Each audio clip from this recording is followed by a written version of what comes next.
कुंती का त्याग। पांडव अपनी मां कुंती के साथ इधर से उधर भ्रमण कर रहे थे। वे ब्राह्मणों का वेश धारण किए हुए थे, भिक्षा मांगकर खाते थे और रात में वृक्ष के नीचे सो जाया करते थे। भाग्य और समय की यह कैसी अद्भुत लीला है। जो पांडव हस्तिनापुर राज्य के भागीदार हैं और जो सारे जगत को अपनी मुट्ठी में करने में समर्थ हैं, उन्हीं को आज भिक्षा पर जीवन यापन करना पड़ रहा है। दोपहर के बाद का समय था। पांडव अपनी मां कुंती के साथ वन के मार्ग से आगे बढ़ते जा रहे थे। सहसा उन्हें वेदव्यास जी दिखाई पड़े। कुंती दौड़कर वेदव्यास जी के चरणों में गिर पड़ी, उनके चरणों को पकड़कर बिलक बिलक कर रोने लगी। उसने अपने आंसुओं से उनके चरणों को धोते हुए उन्हें अपनी पूरी कहानी सुना दी। वेदव्यास जी ने कुंती को धैर्य बंधाते हुए कहा, आंसू बहाने से कुछ नहीं होगा। जो ऊपर पड़ा है उसे धैर्य से सहन करो। जब अच्छे दिन आएंगे फिर सब कुछ ठीक हो जाएगा। चलो मेरे साथ चलो, मैं तुम्हें एक स्थान बताए दे रहा हूँ। कुछ दिनों तक वहीं रहकर समय काटो। वेदव्यास जी पांडवों को एक नगर में ले गए। उस नगर का नाम एकचक्रा था। आज के बिहार राज्य में शाहाबाद जिले में आरा नामक एक बड़ा नगर है। महाभारत काल में आरा को ही एकचक्रा के नाम से पुकारा जाता था। उन दिनों एकचक्रा में केवल ब्राह्मण ही निवास करते थे। वेदव्यास जी पांडवों को एकचक्रा में पहुंचाकर चले गए। पांडव एक ब्राह्मण के घर में निवास करने लगे। पांचों भाई प्रतिदिन भिक्षा मांगने के लिए जाया करते थे। भिक्षा में जो अन्न मिलता था उसी से अपने जीवन का निर्वाह करते थे। उन दिनों एकचक्रा में एक राक्षस के द्वारा बड़े जोरों का आतंक फैला हुआ था। उस राक्षस का नाम बक था। वह दिन में वन में छिपा रहता था, रात में बाहर निकलता था और एकचक्रा में घुस जाता था। जिसे भी पाता था मार डालता था। खाता तो एक ही दो आदमी को था, पर 15-20 आदमियों के प्राण रोज जाते थे। आखिर एकचक्रा के निवासियों ने बक से एक समझौता किया। प्रतिदिन नगर का एक आदमी अपने आप ही बक के पास पहुंच जाया करेगा और बक उसे मारकर खा लिया करेगा। एक ही आदमी की जान जाएगी, व्यर्थ में मारे जाने वाले लोग बच जाया करेंगे। बक ने भी इस समझौते को स्वीकार कर लिया। उसे जब बैठे बिठाए ही भोजन मिल जाता था तो वह समझौते को स्वीकार न करता तो क्या करता। उसने समझौते को स्वीकार करते हुए चेतावनी दे रखी थी कि अगर समझौते का उल्लंघन किया गया तो वह एकचक्रा को उजाड़कर मिट्टी में मिला देगा। बस उसी दिन से क्रम से एक घर का एक आदमी बक के पास जाने लगा। बक उसे खाकर अपनी क्षुधाग्नि को शांत करने लगा। संयोग की बात, एक दिन उस ब्राह्मण के घर की बारी आ गई जिसके घर में पांडव अपनी मां के साथ निवास करते थे। दोपहर के पूर्व का समय था। कुंती अपने कमरे में बैठी हुई थी। उस दिन भीम किसी कारणवश भिक्षा मांगने नहीं गया था। वह भी कमरे के भीतर कुंती के पास ही मौजूद था। सहसा कुंती के कानों में किसी के रोने की आवाज आई। रोने और विलाप करने का वह स्वर उस ब्राह्मण के कमरे से आ रहा था जिसके घर में वह ठहरी हुई थी। जब कुंती से विलाप का ये सकरुण स्वर सुना नहीं गया तो वह ब्राह्मण के कमरे में जा पहुंची। उसने वहां जो कुछ देखा उससे वह सन्नाटे में आ गई। ब्राह्मण के कुटुंब में कुल 3 ही प्राणी थे, ब्राह्मण, ब्राह्मणी और उसका एक युवा पुत्र। तीनों बिलक बिलक कर रो रहे थे। हाय हाय, अब क्या होगा? अब तो सब कुछ मिट्टी में मिलकर रहेगा। कुंती ने तीनों को रोता हुआ देखकर ब्राह्मण से पूछा, विप्रवर, आप तीनों इस प्रकार क्यों रो रहे हैं? क्या मैं जान सकती हूँ कि किस दारुण कष्ट ने आप तीनों को अत्यंत दुखी बना रखा है? ब्राह्मण ने आंखों से आंसुओं की बूंदें गिराते हुए उत्तर दिया, बहन, तुम सुनकर क्या करोगी? हमारा कष्ट एक ऐसा कष्ट है जिसे कोई दूर नहीं कर सकता। कुंती ने सहानुभूति भरे स्वर में कहा, हम तो गरीब ब्राह्मण हैं, सच है हम आपके कष्ट को दूर नहीं कर सकते, किंतु फिर भी सुनने में हर्ज ही क्या है। हो सकता है हम आपके कुछ काम आ जाएं।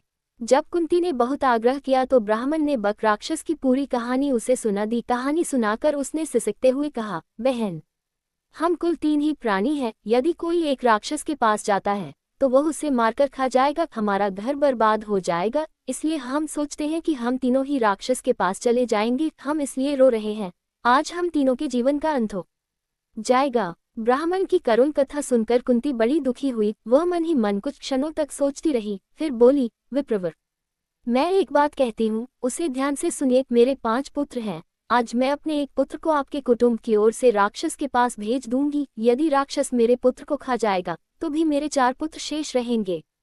कुंती की बात सुनकर ब्राह्मण स्तब्ध रह गया। उसने परोपकार में धन देने वालों की कहानियां तो बहुत सुनी थी, पर पुत्र देने वाली बात आज उसने पहली बार सुनी। वह कुंती की ओर देखता हुआ बोला, बहन, तुम तो कोई स्वर्ग की देवी ज्ञात हो रही हो। मुझे इस बात पर गर्व है कि तुम्हारी जैसी देवी मेरे घर में अतिथि के रूप में है। तुम मेरे लिए पूजनीय हो। मैं अपने अतिथि से प्रतिदान लूं, यह अधर्म मुझसे नहीं हो सकेगा। मैं मिट जाऊंगा, पर मैं अतिथि को कष्ट में नहीं पड़ने दूंगा।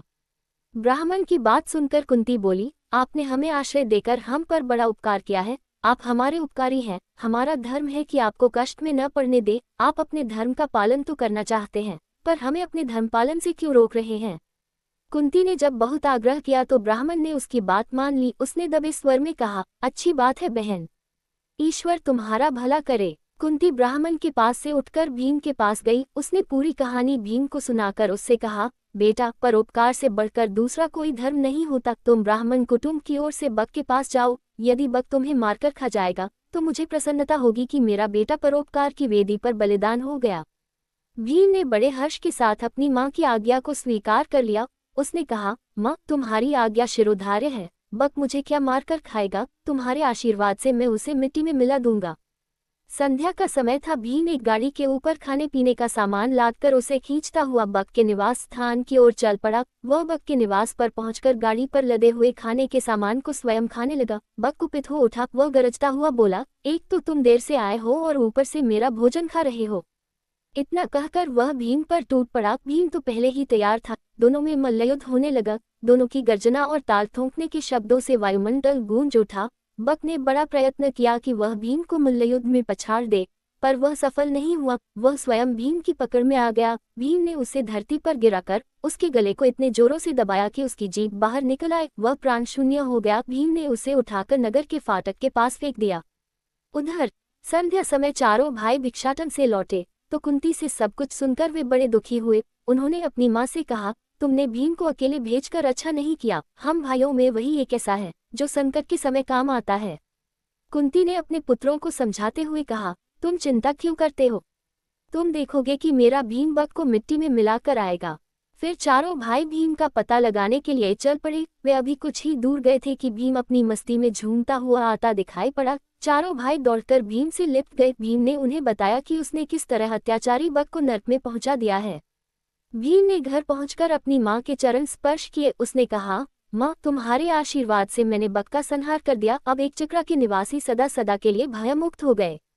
कुंती ने भीम का मुख चूमते हुए कहा, बेटा भीम, मुझे तुमसे यही आशा थी। मैंने इसीलिए तो तुम्हें बक के पास भेजा था। प्रभात होने पर एक चक्रा निवासियों ने नगर के फाटक पर बक को मृत अवस्था में पड़ा हुआ देखा। उन्हें जहां प्रसन्नता हुई वहां आश्चर्य भी हुआ। बक का वध किसने किया?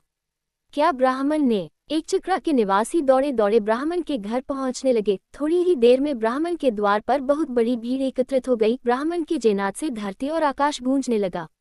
ब्राह्मण ने भीड़ को शांत करते हुए कहा, भाइयों, बक का वध मैंने नहीं किया है। उसका वध तो मेरे घर में ठहरी हुई ब्राह्मणी के बेटे ने किया है। एक चक्रा के निवासी इस बात को तो जान गए कि बक का वध ब्राह्मण के घर में टिकी हुई ब्राह्मणी के एक बेटे ने किया है, किंतु अधिक प्रयत्न करने पर भी वे यह नहीं जान सके कि ब्राह्मणी कौन है और उसके पांचों बेटे कौन हैं। किंतु जानने पर भी ये तो हुआ ही कि एक चक्रा निवासी ब्राह्मणी और उसके पुत्रों का बड़ा आदर करने लगे। स्वयं ब्राह्मण भी गर्व का अनुभव करने लगा कि जिस ब्राह्मणी के पुत्र के एक चक्रा के निवासियों को सदा सदा के लिए संकट मुक्त करा दिया है, वह उसके घर में अतिथि के रूप में टिकी हुई है।